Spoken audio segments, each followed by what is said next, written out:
may be the night, though dark may be the night. We're living in the end time. There shall be light in the evening time. Amen. When I get another touch, Lord, from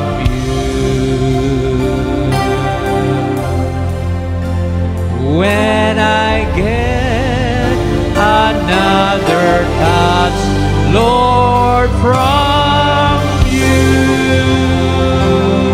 Hallelujah. Sino gustong hipuin ang Panginoon sa gabi ito? Amen. We need the touch of the Master's hand.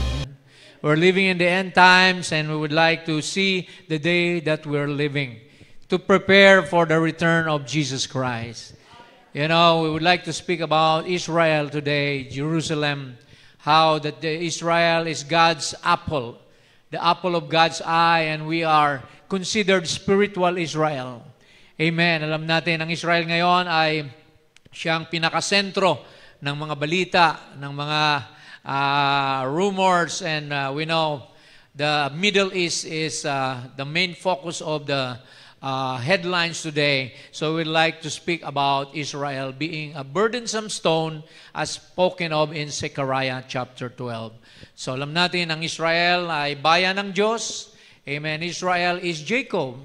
And the God of Abraham, Isaac, and Jacob is the same God that we serve. Amen. Kaya itong Israel nito, siya ay piniling bayan ng Diyos. Kaya sabi ng Bible, he that blesses Israel shall be blessed. He that curses Israel shall be cursed. So ganun din tayo mga kapatid. Tingnan natin ang ating posisyon sa huling panahon. Israel, although Israel has been rebellious against God, murmurers, but God has never left them, never forsaken them until today because Israel has an everlasting covenant with God. Amen. So yan ang aalamin natin sa gabing ito dahil yan po ang napapanahon na mensahe sa ating generation. So as we remain standing, let's move on to opening our scripture in Zechariah chapter 12. I will read first the verses 1, 2, and 3, and then later on with the other verses at the end. Verse 1, Zechariah 12, the burden of the word of the Lord for Israel. Mayroong pasanin ang salita ng Diyos para sa Israel. Saith the Lord which stretcheth forth the heavens and layeth the foundation of the earth, and formeth the spirit of man within him.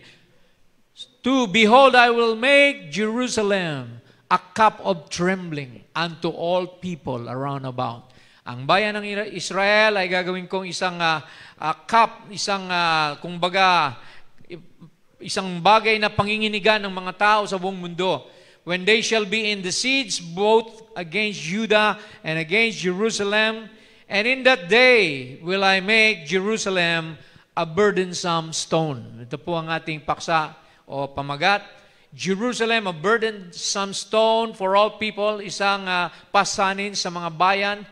All that burden themselves with it shall be cut in pieces. Lahat ng magiging pahirap o magiging pabigat sa Israel, sabi dito ay puputulin ng pira-piraso, though all the people of the earth be gathered together against it. Lahat man ng tao magtipon-tipon para kalabanin ang aking bayan, sabi dito, sila'y puputulin ko ng pira-piraso, sabi ng Panginoon. So we can see that that is the scripture that pertains to the end time, wherein Jerusalem now has become the capital of Israel. At ito po ang ating pag-uusapan. Tayo po'y manalangin mga kapatid, habang ating pong, praise God, inihiling sa Panginoon na Kanyang katagpuin ang bawat isa sa atin ayon sa ating mga pangangailangan. Dear Lord Jesus, we come to you, Heavenly Father, this evening knowing, Father, that we all have a need, Lord God. But all those needs, Lord, we know there's an answer. Lord, that is just coming to you because you said that all that are heavily laden and are burdened, Lord, lumapit lang kami sa iyo and you will give us rest, Lord.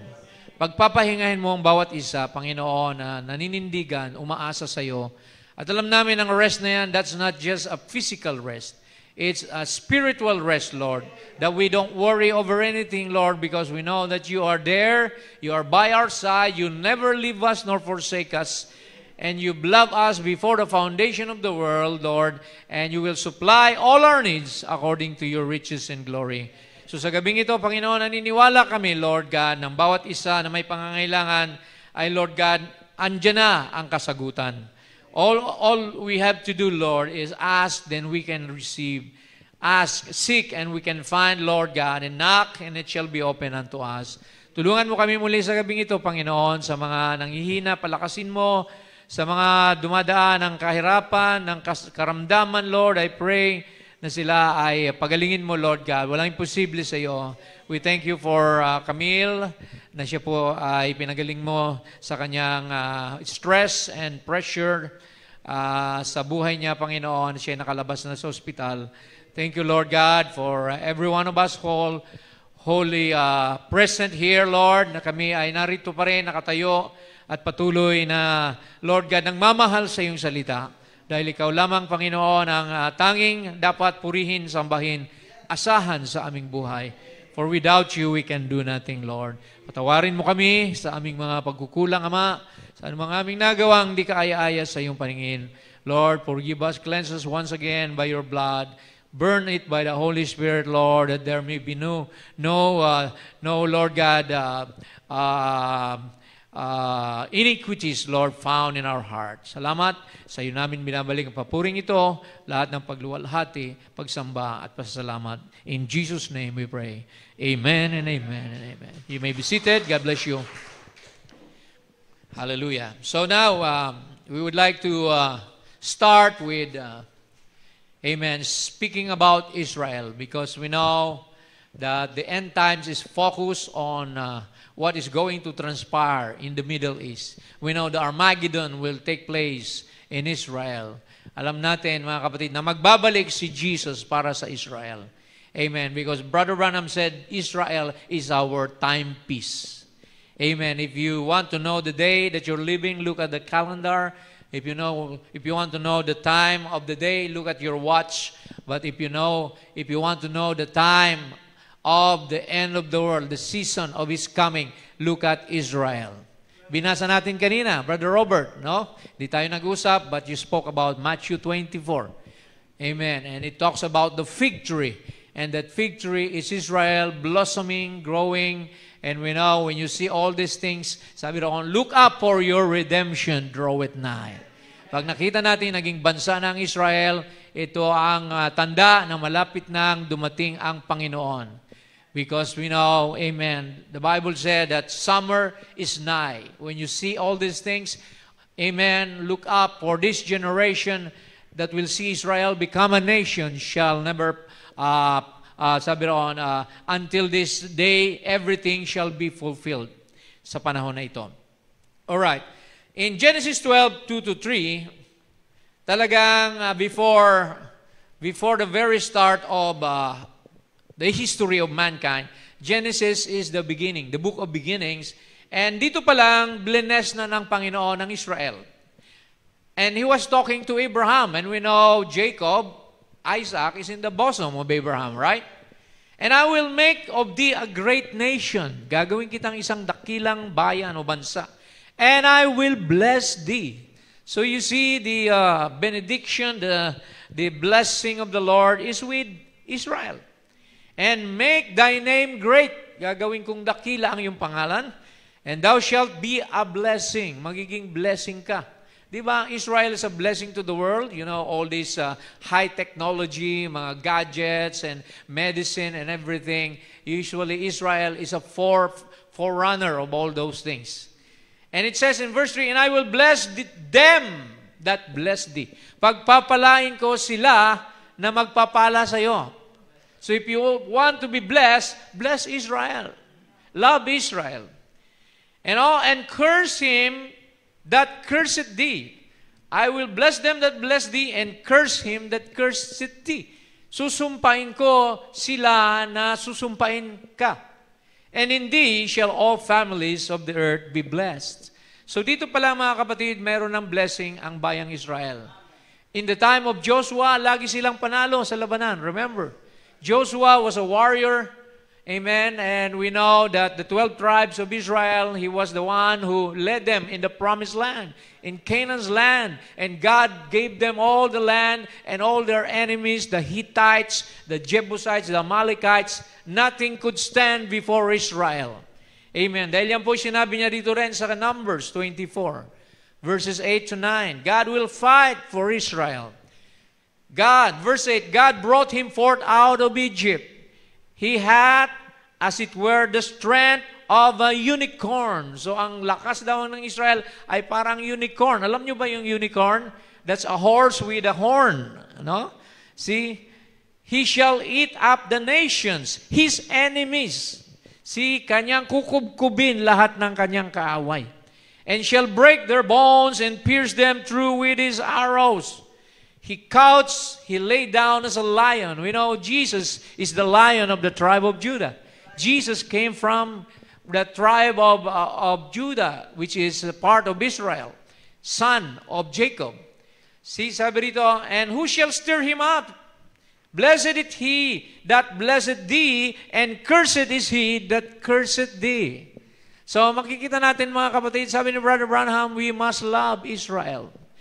Though they were blinded by God not to see the gospel. See, though they were blinded, but it's for our cause. Israel was blinded in part, see, because the gospel has to go out to the Gentiles. Para tayo makapasok sa kaligtasan, makakilala sa Panginoon, at maging bride pa ng Panginoon. Praise the Lord.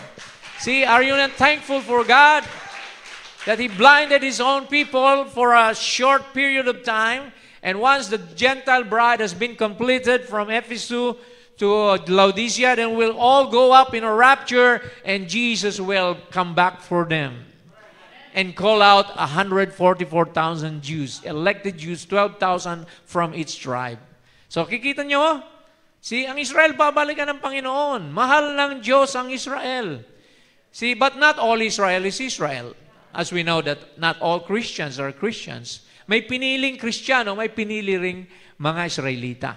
And we're talking about them. Okay? So now, in Matthew 24, 32 to 33, Jesus said, learn a parable of the fig tree. Alamin mo ang talinhaga ng puno ng igos. When his branch is yet tender and put it forth leaves, ye know that summer is nigh. Pag ang bayang Israel daw ay namukadkad at nagkaroon ng sariling sanga at dahon, gaya ng puno ng igos, malapit na ang tag-ani. Harvest time is close. And we know harvest time, that's the end of the world. The sickle will be put on the tares and on the wheat, and it will be a harvest time. Amen?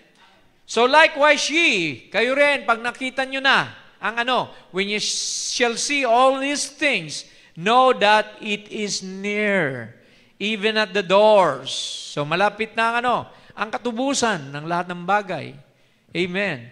The restoration of Israel. Verily I say unto you, this generation shall not pass. Which generation? The generation that will see Israel become a nation. It shall not pass till all these things be fulfilled. Ano yan? Yung binasa ni Brother Robert, Matthew 24:24. See? Lahat ng mga sinabi ni Lord doon, wars and rumors of wars, pestilences, famine. See, those are all the beginning of sorrow. See, sabi roon, but sila, he that will endure to the end, the same shall be saved. Sila na magpapatuloy na maglilingkod sa ating Diyos ay maliligtas. Amen. Ang magtiis hanggang wakas.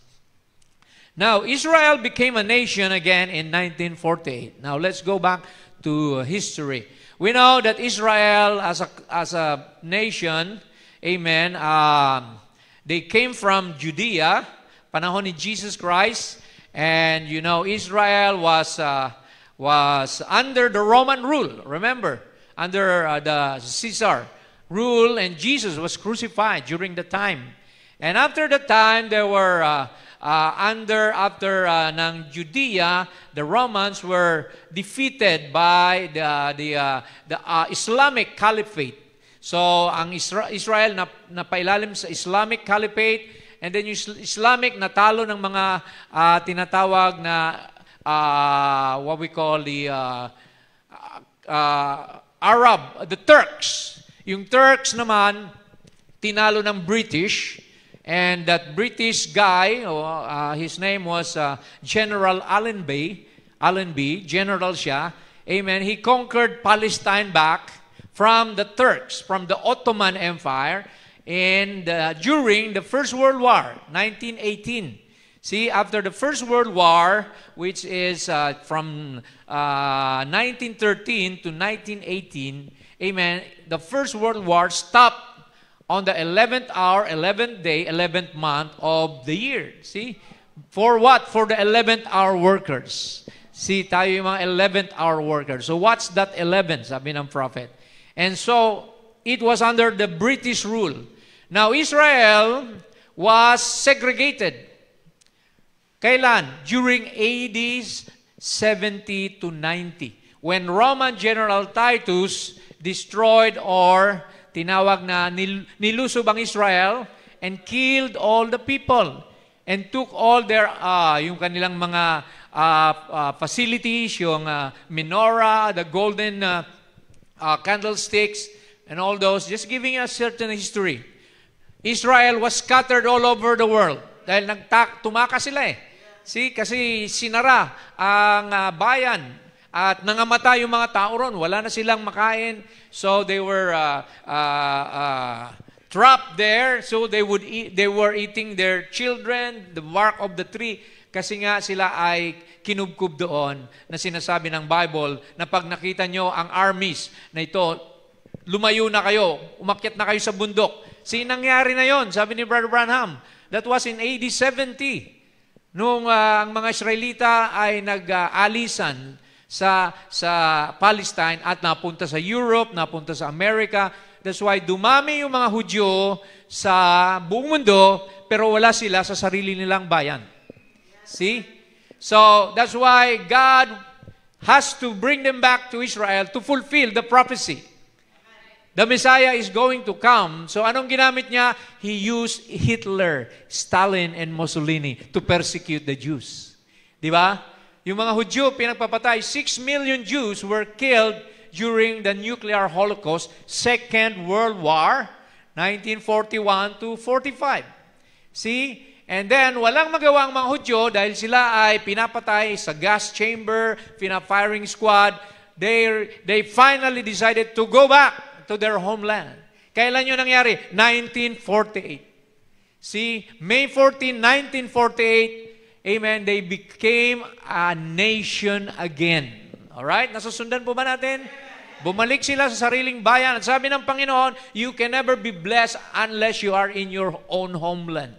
Parang sa Kristiyano, pag wala ka sa homeland mo, sa salita, hindi ka mabibless ng Panginoon. You have to return to your homeland, to the Word of God. Amen? So, sila, ang pangako, kailangan nandun sila sa bayan because it's a promised land. So, this year, 2025, Israel has turned 77 years. See? 77, completion, halos, ano? See? Praise God.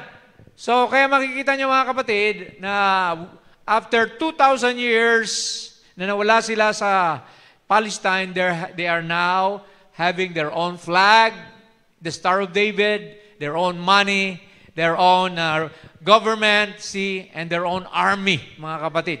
Na yung army nila, yung IDF, napakatindi, napakalakas ng kanilang puwersa na walang pwedeng tumalo sa mga army at air force ng Israel.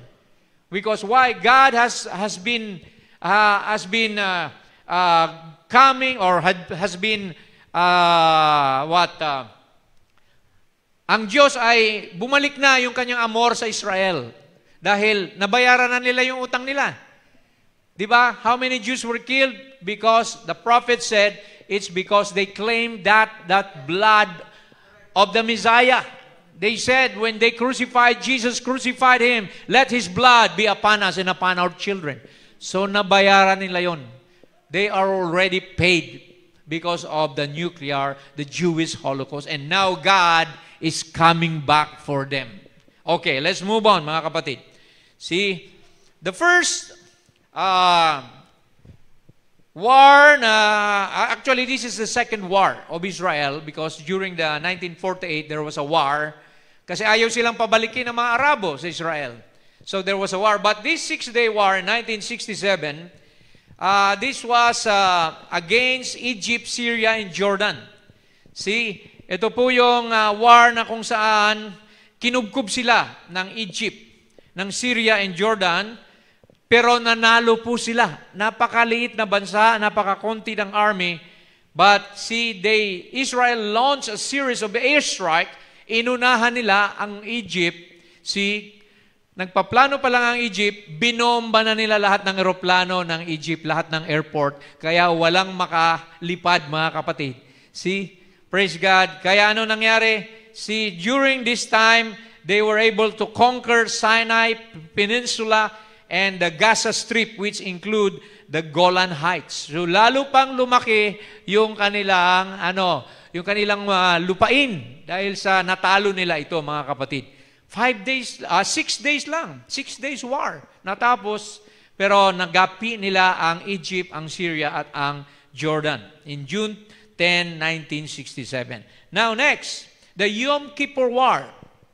Noong 1973, again, Egypt and Syria tried again to conquer Israel. See, tinawag itong Yom Kippur War because it was held during Yom Kippur, the Day of Atonement, 1973. October 6, mga kapatid, Israel succeeded still in disabling portions of the Egyptian air defenses which allowed Israeli forces commanded by General Ariel Sharon. And on March 26, 1979, Israel and Egypt made a signing agreement for peace na hindi na sila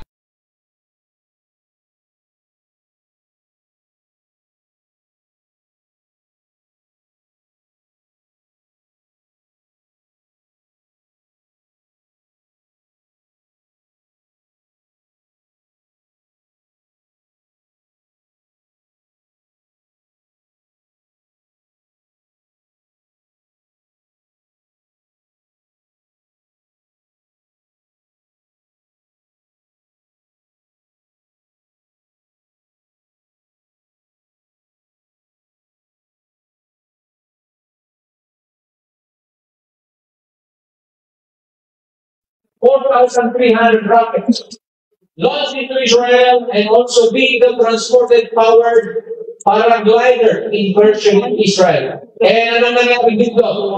Pinatay nila ang mga tao, the rape, the women were raped, the elderly were killed, even dogs were killed, infants were killed. Di ba pati yung concert?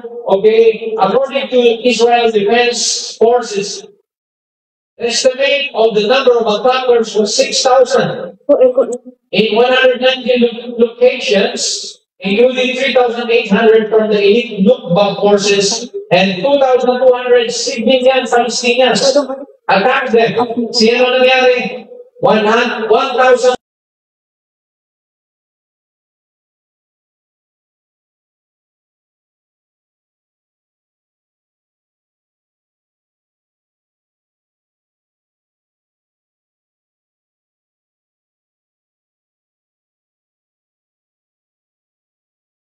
Were killed. 364 civilians were killed, and while attending the Nova Music Festivals. And kinidnap, mga kapatid, hindi lang pinagpapatay, they abducted, kidnapped 251 people from Israel. And until now, there are still 48 hostages that have not been released by the Hamas. That's why Israel is continuing to convince them, sign an agreement, ibalik nyo na yung mga hostages, tapos na, wala nang gyera. See, pero they won't return these hostages. Kaya ang ginagawa ng Israel ngayon, binubomba nila ang Gaza. Have you heard that on the news? See, on Gaza, and what have they done? They killed the Hamas leaders. Inisa-isa nila, hinanting nila. Next slide, please. On July 31, 2024, see, they killed Ismail Haniyeh, the political leader of Hamas, was assassinated, amen, in the Iranian capital Tehran by an Israeli attack. And then they also were able to eliminate, see, Hamas leader Yahya Sinwar in Gaza. So makikita nyo mga kapatid, meron silang tinatawag na Mossad. Mossad is their intelligence agency like the CIA, see, like the KGB, they have the Mossad. So itong mga Mossad na ito, they try to infiltrate and do espionage work. Ang pag nakita nila yung mga kaaway, binibigay nila yung location at ito ay kanilang nilulusob at makita natin mga kapatid ang nangyari. We're just going back to history. Para alam nyo lang mga kapatid. So patay na yung mga leader ng Hamas. Ang natitira na lang yung mga galamay nila diyan ngayon sa Hamas, and they're trying to siege Hamas and get back the hostages. Kasi ayaw bitawan eh.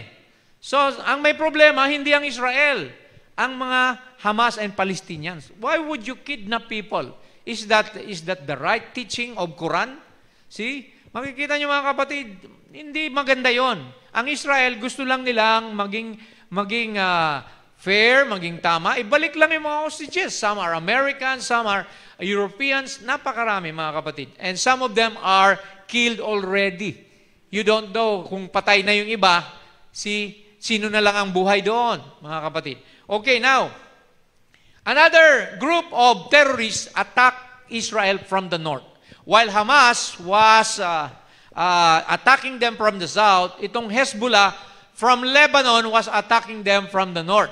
See?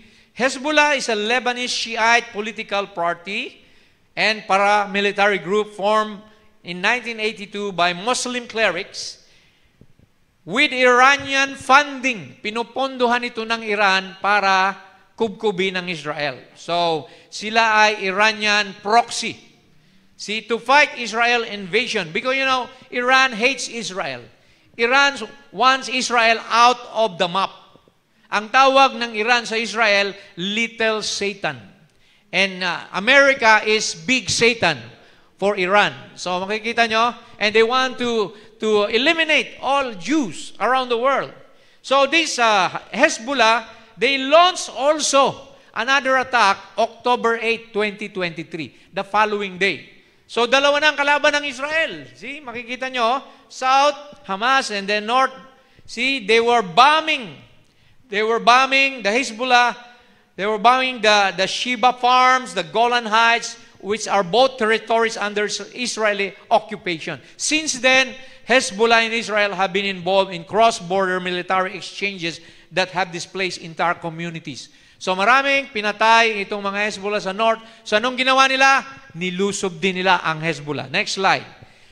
Lebanon's Hezbollah leaders were killed by IDF, almost 7 high-ranking officials. Yan po ay mababasa nyo sa news, mababasa nyo sa Wikipedia. See, if you have heard of Hassan Nasrallah, Secretary General of Hezbollah, he was killed in September 27 last year, 2024.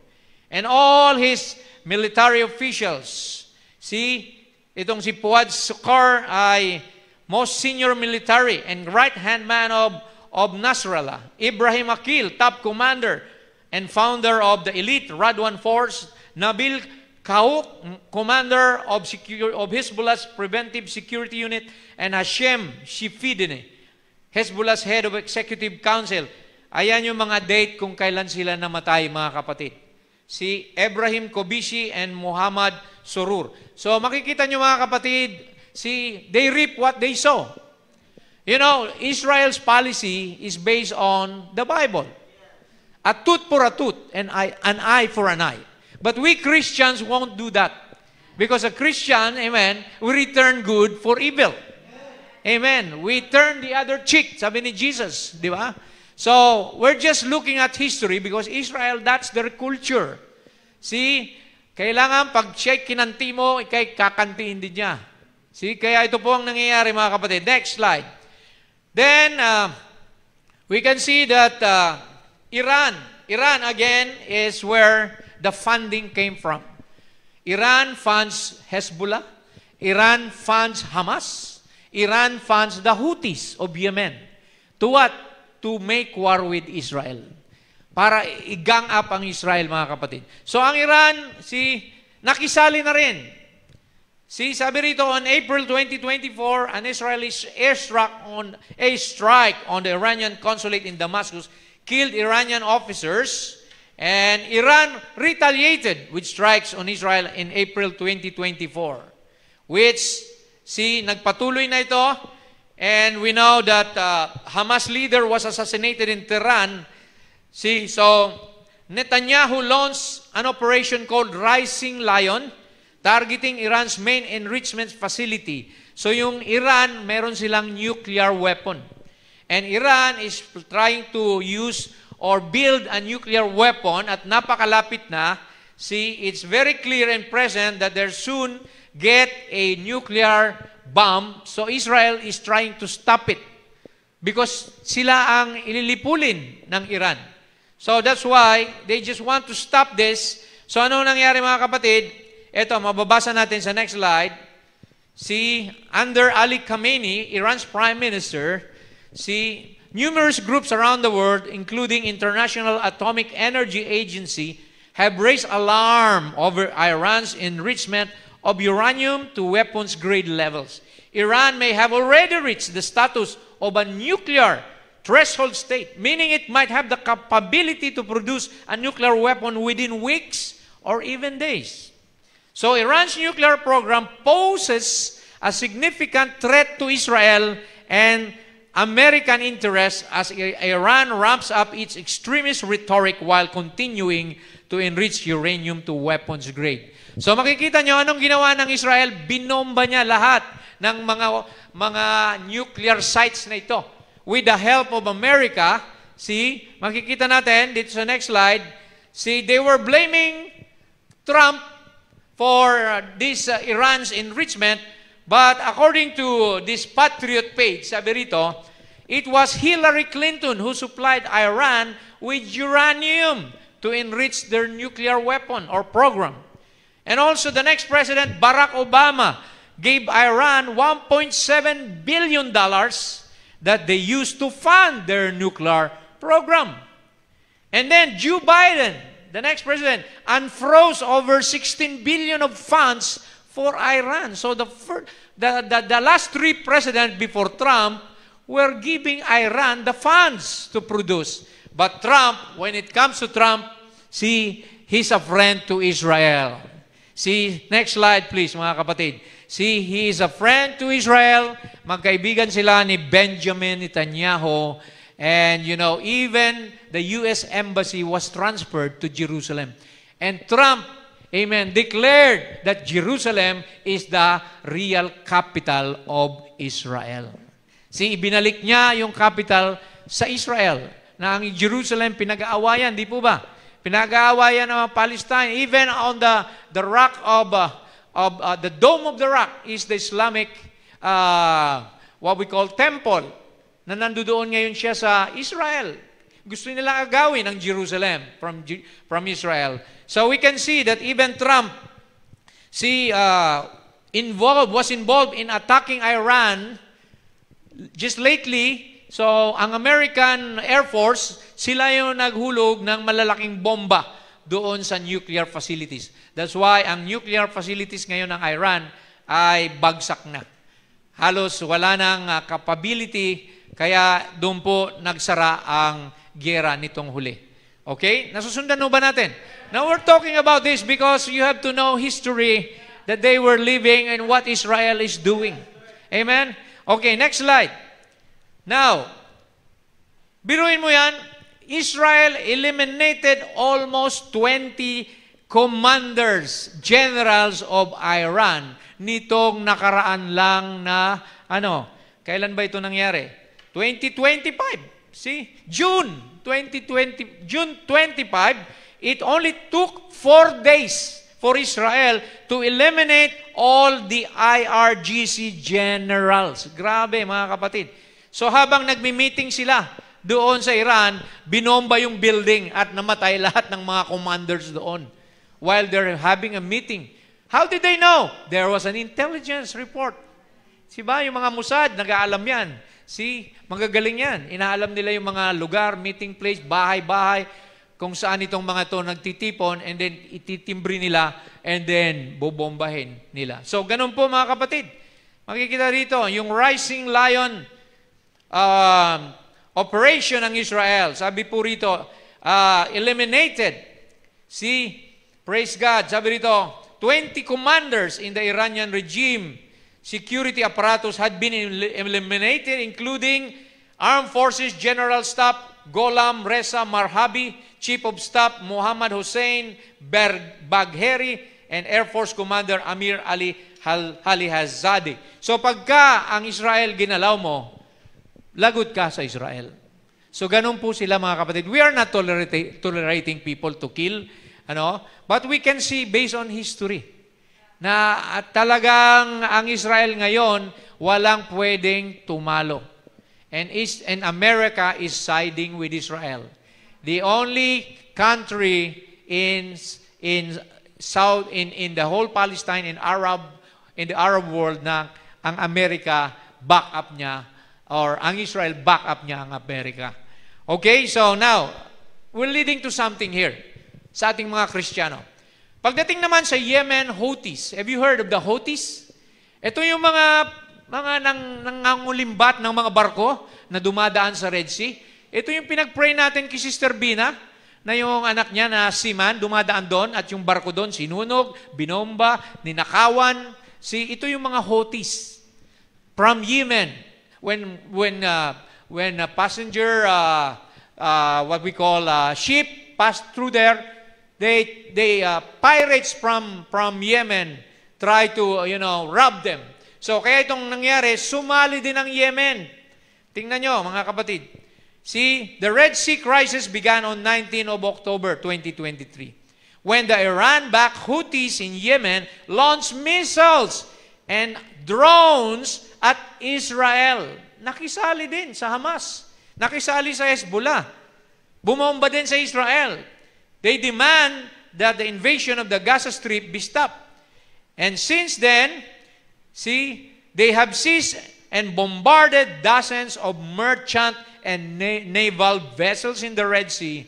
Yan ang problema ng mga barko na dumadaan doon. Buong mundo. Di lang ang mga Israel.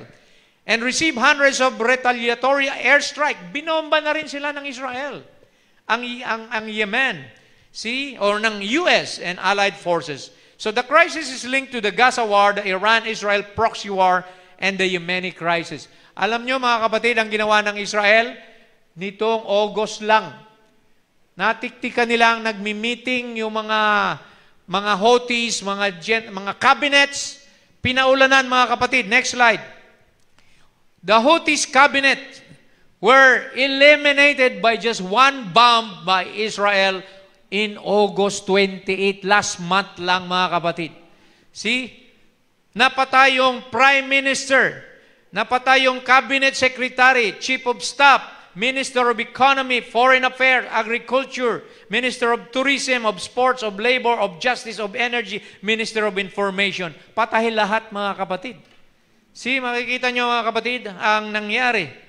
See, it killed Houthis Prime Minister Ahmed al-Rahawi along with several other ministers. See, matinding kalabanin mo ang Israel. God is with them. God promised them, he that curses you will be cursed. But he that blesses you will be blessed. Sino gustong i-bless ang Israel? Amen. Bless Israel. Pray for the peace of Jerusalem. Yan ang utos sa atin ng Panginoon, mga kapatid. So, praise God, it was a precision airstrike following weeks of intelligence gathering and operational preparation involved some 200 intelligence workers in a secret bunker. Yun po ang nangyari. So these are facts and figures. I'm just showing you so that you're updated, mga kapatid, sa nangyayari sa mundo. Amen. This has a significance. Israel is blossoming. The fig tree is putting on branches and leaves. Amen.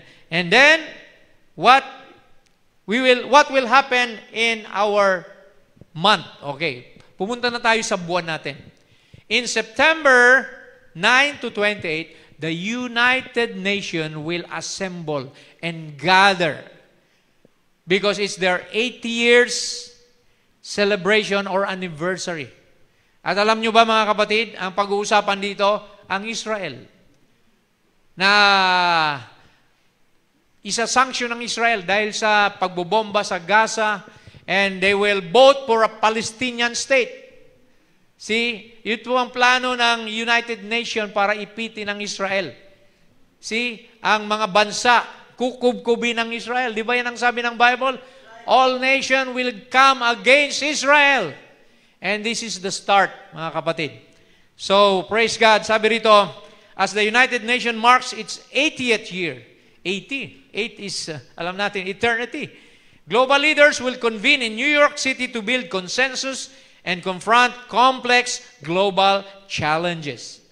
UNGA, United Nations General Assembly. So yan po ay sa ngayong taon. Mula September 9, that is on Tuesday, hanggang 23. Tandaan nyo po yan. And then what else? Pagmimitingan nila ang nuclear weapons. They will try to achieve global nuclear disarmament. Even Israel, they will try to tell Israel, don't use your nuclear weapon limit.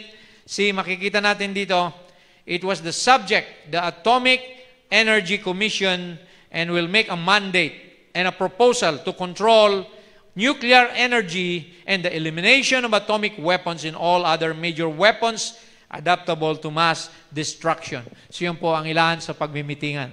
See, praise God. Ano pa ang mangyayari? Sa September 22 to 24 is the Feast of Trumpets for Israel. Feast of Trumpets. Rosh Hashanah. Amen. So what is the Feast of Trumpets for Israel? It's a biblical name. It's their New Year. See, ang New Year nila sa atin, September to October. See, tayo New Year natin, January, di ba? Pero ang January sa kanila, ay yan, parang 4th month nila yan. Si Nisan. Okay, anyway, sabi rito, this event is a biblical holiday spoken of in Leviticus 23. In the 7th month, in the first day of the month, shall ye have a Sabbath, a memorial of blowing of trumpets. Marami sa mga denomination nag-iisip, baka rapture na ito. Kasi yung trumpet na yan, may trumpet tayo sa 1 Thessalonians, at the last trump, amen, amen, we shall be changed in a twinkling of an eye. Baka alisin na tayo ni Lord dito, mga kapatid, para makabalik na siya sa Israel, at tayo'y kunin niya. Baka lang, hindi ako naglalagay ng petsa. Dahil sabi ni Lord, walang taong nakakaalam ni oras kung eksakto. Di ba? So, but this is about the trumpets. Amen. And the trump of God. The Lord Himself shall come down from heaven with a shout, with the voice of the archangel, and with a trumpet. And the dead in Christ shall rise first, and we which are alive and remain shall be caught up together with the Lord in the air to meet the Lord. So, amen. Kung tayo, handa tayo mga kapatid. Baka mag-rapture na. Ngayong November o September. See, may iwan kayo kung nanlalamig kayo. Kayong mga nasa online. Baka hindi na kayo nag-church. See? So, kaya magpakainit na tayo. Nakikita na natin ang fig tree. Nakikita na natin ang end of times. Nakikita na natin. Mga kapatid, we are at the end. Alright. And then next to Rosh Hashanah is the Yom Kippur. See?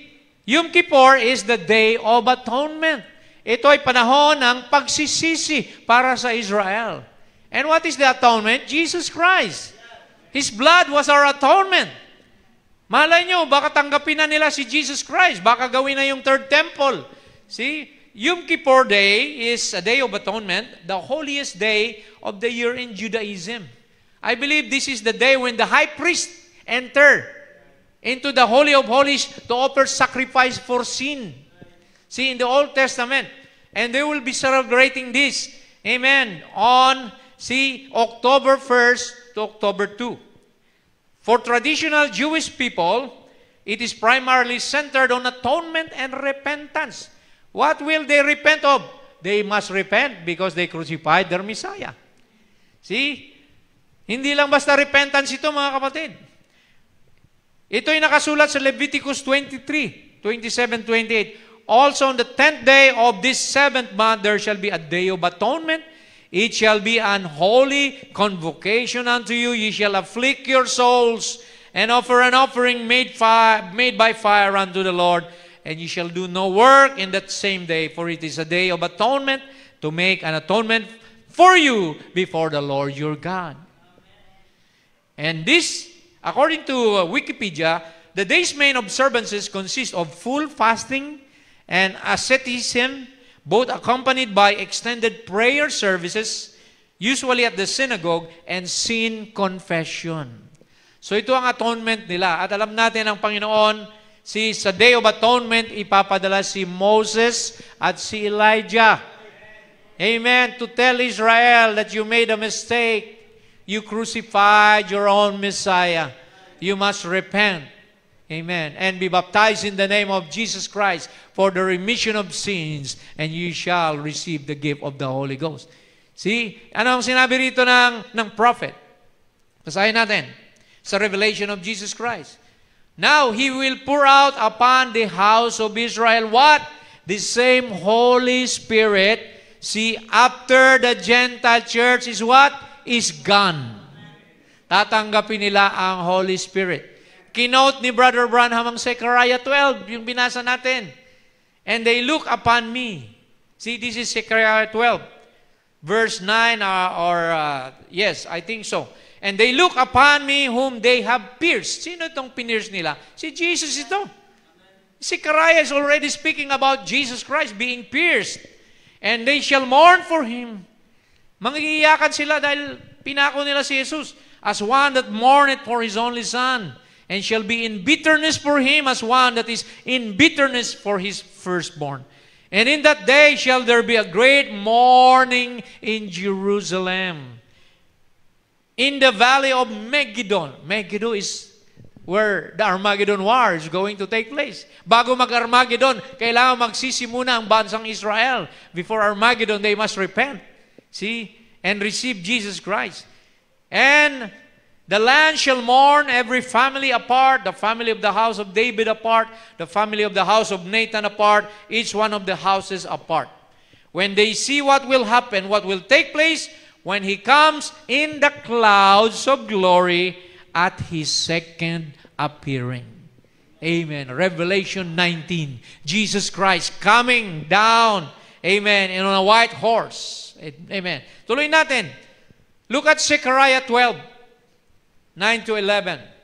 And it shall come to pass in that day that I will seek to destroy all the nations that come against Jerusalem.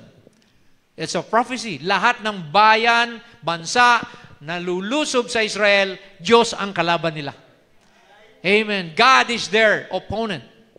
All those nations that will seek to destroy Israel.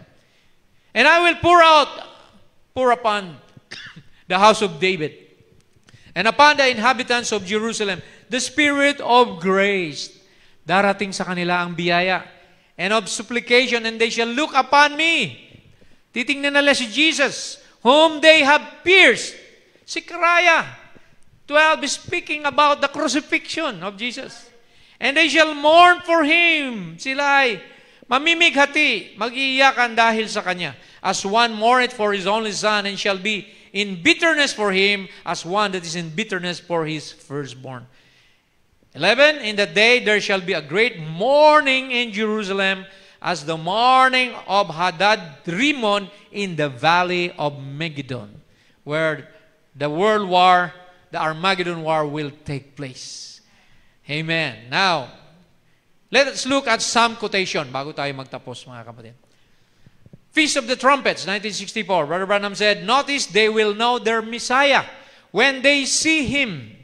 He is coming in power this time, the one they look for. He is coming in power for the Gentile bride, and the Jews are going to recognize Him. The Bible say, when they say, where did you get those wounds? How many remembers the message? Raise your hand. See, where did you get those wounds? He said, in the house of my friends. See? And he will say, don't blame yourself, for you have only, just like Joseph telling his brethren, don't blame yourself that you have sold me to slavery, because you only preserved life. God, amen, you meant evil for me, but God meant it for good. Amen. And Jesus was crucified. Amen. They meant evil for Jesus, but it was meant for good, for the bride of Jesus Christ. Amen. Hallelujah. And it will be good for them also at the end time, because Jesus is coming back for them. Where? Ito, basahin natin. In the 70th week of Daniel, sabi ni Brother Branham, 1961, these two prophets, Moses and Elijah, what will they do? They will rise on the scene. They will tell those Jews their mistake. You know, in Revelation 11, there will be two candlesticks, two olive trees, amen, napapadala ni Lord sa Israel. This is Moses and Elijah. Because Moses turned water into blood, Elijah shut up the heaven that it rained not for 3.5 years. Mangyayari uli yan sa tribulation period. Wala na tayo nun, mga kapatid. So, sabi niya rito, out of the Jewish bonds that there is now, to be 144,000, God will call by these prophets. What is it? The spirit of Elijah out of Brother Branham, out of this Gentile church, will just continue right on into the Jewish church, go right on in and call Moses with him. See, remember, Elijah did not die. He was raptured. And Moses, they didn't found his body nung mamatay si Moses. But they saw Moses and Elijah on Mount Transfiguration with Jesus Christ. Amen. That's a witness na darating silang dalawa para sa Israel at the last day during the tribulation. Hallelujah! You see it? And he will preach the same message of Pentecost to those Jews that they rejected the Messiah. Amen. You see it? It will be the same Pentecostal message that Peter preached on the day of Pentecost. Amen. That these Jews will be preached on right over them, and they will hate those Jews. Who will hate the Jews? The one world religion, the one world government will hate the Jews so bad till they will kill them, and they were hated by all nations. Because why? They did not join the treaty of the one world government. They came out of Judaism. They were persecuted, just like the foolish virgins who will come out of the denominations during the tribulation period, because they will know by then na lahat ng denomination sasailalim sa Katoliko.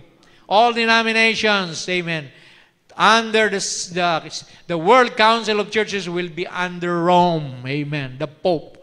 And the Pope will control the world, see, and that will be the marking also of 666, Vicarius Filidae, amen, in your right hand or in your forehead, that you cannot buy, you cannot sell unless you have the mark. Yun na yun, mga kapatid, ang higpitan. Wala na tayo noon, kinuha na tayo ni Lord. Amen, sa rapture, mga kapatid. Praise the Lord. Here it is. Armageddon war is spoken of in Zechariah 14 naman. We read Zechariah 12, sa 14, sabi dito ni Lord, for I will gather all nations against Jerusalem to battle. See, sinong magagather? Si Lord din pala. And the city shall be taken, and the houses rifled, and the women ravished, and half of the city shall go forth into captivity, and the residue of the people shall not be cut off from the city. So may residue. Ito yung mga nakatawid sa millennium, mga kapatid. See, hindi sila namatay. Then shall the Lord go forth and fight against those nations. So it's not Israel alone, but the Lord Himself will fight against those nations. As when He fought in the day of battle, and His feet shall stand in that day upon the Mount of Olives. Sino to? Si Jesus Christ. Which is before Jerusalem on the east, and the Mount of Olives shall cleave in the midst by a great earthquake. A great earthquake will open the Mount of Olives, And a mountain will rise up. That will be the mountain of the Lord during the millennium, sabi ni Brother Branham. In the midst thereof, toward the east, toward the west, there shall be a great valley, and half of the mountain shall be removed toward the north, and half of it toward the south. So yung mountain, gagalaw, mga kapatid, di ba? At uusbong doon ang bagong tinatawag na mountain of the Lord, kung saan itatayo ang templo ni Jesus on the millennium period. 1,000 years of reign. Jesus will reign here on earth with a bride and with 144,000. Hindi pa eternity yon. It's a time element of 1,000 years. Iba pa yung new heaven and earth, yung New Jerusalem. Iba pa yon, mga kapatid. After the millennium pa yon. After the white throne judgment pa yon. Alright? Now, eto na, si Jesus. Nakasakay sa puting kabayo. Amen. Para tulungan ang bayang Israel sa araw ng Armageddon. Basahin natin, Revelation 19:11-16. And I saw heaven open. Sabi ni John, nakita kong kalangitan bumukas. Behold, a white horse, and he that sat upon him was called Faithful and True. In righteousness he doth judge and make war. Makikipaggera siya.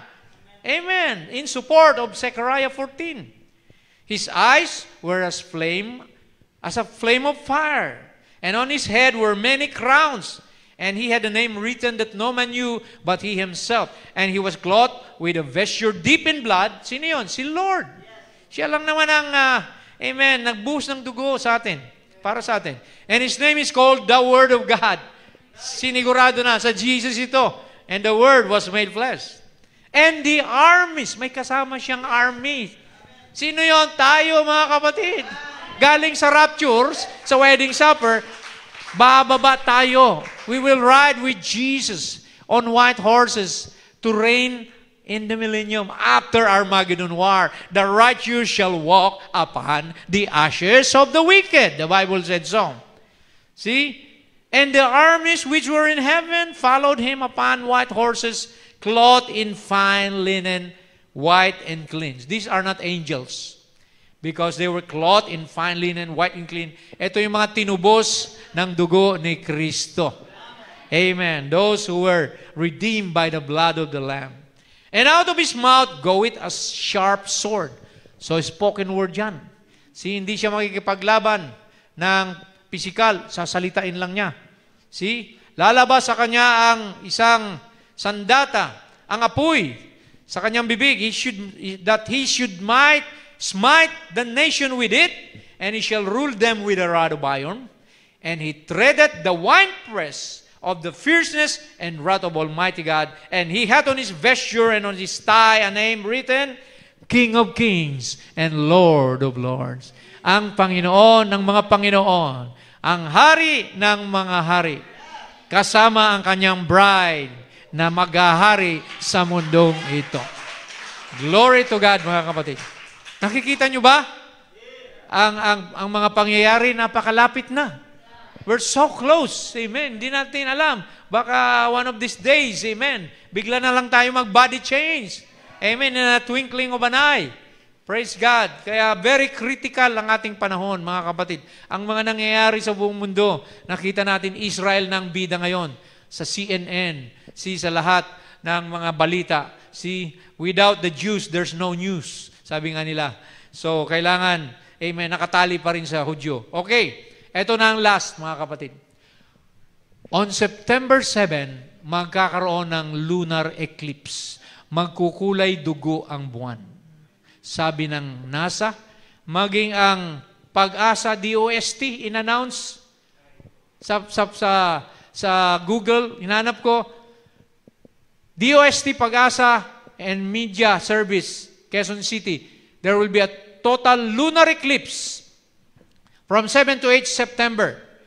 On September 8, the moon will be totally eclipsed in Manila and other parts of the Philippines, and it's around the world, mga kapatid. Si blood moon is pertaining to Israel, mga kapatid. Nakikita natin, you shall see signs in the heavens, wonders. Sabi di ba, sa Joel 2. Makikita natin ng mga signs maging sa 6 ng rather the sixth seal. Sabi roon, and the heaven will darken. Amen. Heaven will be black like a sackcloth, and then the moon shall be turned into blood. Amen. And the meteors fell onto the earth, and there was a great earthquake, and every island and mountains were moved out of their places. Nakikita na natin mga tanda, mga kapatid. Ngayong September, ang daming mangyayari. UN magmi-meeting, ang Rosh Hashanah, Feast of Trumpets, then first week of October is Feast of Atonement. Kita natin ngayon ito, bihira mangyari ito mga kapatid. Libu-libong taon bago matakpan ng araw o ng earth ang buwan. Alam nyo ba ang ibig sabihin niyan mga kapatid ng lunar eclipse? The sun is here, the earth is here, the moon is here. So the earth covers the light of the sun, that the moon darkens and it becomes like a blood. Ang solar eclipse, baliktad. Andito ang sun, nandito ang moon, nandito ang earth. Pag dumaan yung moon, matatakpan yung sun ng moon, magdidilim sa earth, solar eclipse yun.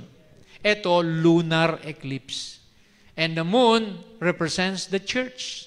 Alam niyo mga kapatid, na natakpan ng mundo, worldlyism covered the Son of God that the moon has darkened. Ang church, ang world church, magdidilim na ang mga denominations.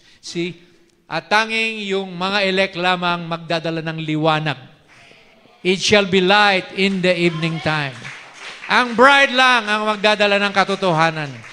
Amen. Kaya, amen, magpaka-tibay tayo mga kapatid. Amen. Magpakainit tayo dahil nakikita na natin ang mga tandang yan, mga kapatid. Dumating lang yan sa akin kaninang nung mabasa ko yung post ng headline news, end time headline news. Napagdugtong-dugtong ko yung mga bagay nito at i-preach natin sa gabing ito. Finally, amen, last but not the least, here is what Jesus said in Luke 21. Jesus himself, 25 to 28, and there shall be signs in the sun, and in the moon, and in the stars, and upon the earth distress of nations, with perplexity, the sea and the wave are roaring. Yung mga tsunami, mga baha, nakikita na natin ngayon. Men's heart are failing for fear. Natatakot na yung mga tao, and looking after those things which are coming on the earth, for the powers of heaven shall be shaken. Mga tornado, makikita natin mga kapatid. And then shall they see what? The Son of Man coming in a cloud with power and glory. And when these things begin to pass, or come to pass, then look up and lift up your heads, for your redemption draweth nigh. Napakalapit na ang katubusan nating lahat. Hallelujah. They shall see the Son of Man coming in a cloud. We saw the cloud in 1963, right? Amen. That was the headship for the bride. Pero itong coming na ito, yan yung Revelation 19. Nabababa si Jesus.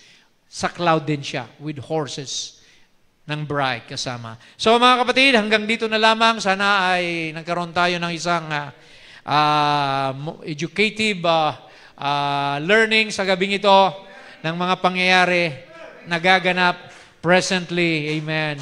Facts and history and scripture, pinagsama-sama natin para ma-equip tayo. At lalo tayong manindigan, tumibay sa paglilingkod sa Panginoon dahil malapit na ang panahon ng kanyang pagdating at pag-agaw. Tumayo tayong lahat, mga kapatid. Palakpakan natin si Lord. Hallelujah. Amen. We are the spiritual Israel. We are the holy nation. We are the holy priesthood. A royal priesthood, rather. A chosen people. Sabi ni Paul. Kaya mga kapatid, amen, panghawakan mo ang revelation na ikaw ay bride ni Christ. Because that's what's going to happen now. The next event is the catching away, and then Jesus will go back for His people, the Israelites, the 144,000. Amen. Praise God. Hallelujah. Tayo po'y manalangin bago tayo mawit na isang chorus. Heavenly Father, Lord Jesus, hallelujah. Panginoon, nakikita namin ang panahon, Lord Jesus, na palapit na ng palapit, Lord. The fullness of the Gentiles, the Gentile age will be fulfilled. Amen, Lord God. The iniquities of the Amorites are becoming full. And Lord, pag ito'y dumating sa sukdulan, Panginoon, aalisin mo na kami rito para makabalik ka na, Panginoon, at tapusin na ang yugto ng iyong plano sa bayang Israel at sa mundong ito. So habang kami naghihintay sa iyo, Panginoon, while waiting for your soon body change, physical body change, Lord, we just pray for each other. We pray for one another, Lord Jesus, na kami higit mo pa, Panginoon, na papag-initin, Lord. Bigyan mo kami ng urgency sa aming paglilingkod sa iyo, na hindi na ito oras ng patumpik-tumpik, pahapay-hapay, hindi na ito oras ng playing church. This is not just membership obligation to go to church. This is a preparation, Lord, na kami kukunin mo, Panginoon. This is a summon age that we will go home with you in glory. We will leave everything behind, Father. All that we have in our lives are just temporary, Father. The most important thing is we are ready, Lord God. When the trumpet sounds, we will all be changed. We'll all go up, amen, and meet you, Lord, and go with you in the wedding supper in heaven.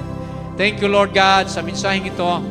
Di na ito gatas, Panginoon. Ito ay karne para sa mga agila. This is the meat, spiritual meat, the food in due season, Lord God. Thank you for a prophet that you've given us, that we can, Lord God, connect, we can dovetail the scriptures to the message and to the current events, Lord Jesus. Panginoon, salamat, Lord God, sa unction of the Holy Spirit. You're the teacher, you're the guide, and we benefit, Lord God, from those, Lord, learnings. Salamat, Lord, pagpalain mo aking mga kapatid. Pag-tingin mo, Panginoon, ang kanilang panampalataya. We must look forward to Jesus, the author and finisher of our faith. No more turning back, Lord Jesus. No more backsliding. No more, there's no chance for that, Lord, this time. We have to hold on, press on the battle, and Lord God, be patient, Lord God, and run this race with patience, laying aside all the weight and the sin that easily beset us, but running this race, Lord God, to meet you, Lord, soon and very soon. Salamat, Lord, sa iyong mga pagpapalang material, physical, spiritual. Thank you for good health. Thank you for financial blessing. Lord, hindi ka nagkukulang, Panginoon, sa araw-araw. And we know, Father God, ganun ka sa mga totoo mong bride, Lord. So I just pray, Father, the blessing be with us as we separate, Father. Samahan mong bawat isa, nawa tumimo sa kanilang puso ang kanilang mga narinig, Lord, that you are sovereign, you are, Lord God, infinite, you are omnipotent, Lord, and your promises are true. Nothing can break your word. Nothing can break that prophecy, Lord God. Salamat, Panginoon, sa iyong papuri, sa iyong pagluwalhati, binabalik namin sa pangalan ng aming Panginoong Jesucristo lamang. And the bride says, Amen and Amen. Hallelujah. Praise God. Hallelujah. Awitin natin yung, praise God, yung the end time. Amen. I look and see. Nawala. Earth's sorrowing picture, the hoarding mobs for selfish gain, their toil of hand for ease and comfort. Can they not see their doom is sealed? It's all in vain. The end is here. It's now at hand. The bride is gathering. The world is failing. Israel is awakening. Nations are breaking. Our prophet taught us, we believe the end is near. Sir, this is the time our prophet spoke of. The angel came.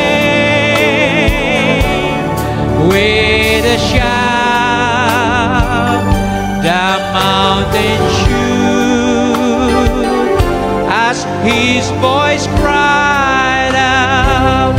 Time is no more, loud and clear, the shout went forth. Everybody, the end is here. It's now at hand. The bride is gathering. The world is failing. Israel's awakening. Nations are breaking. Our prophet taught us, we believe the end is near. Have you considered the end-time message? Have you considered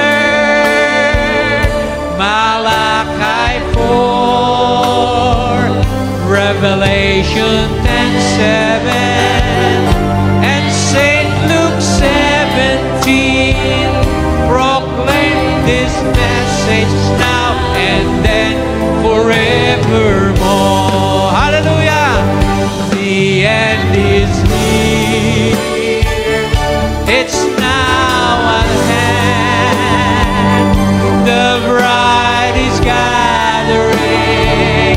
The world is failing. Israel's awakening.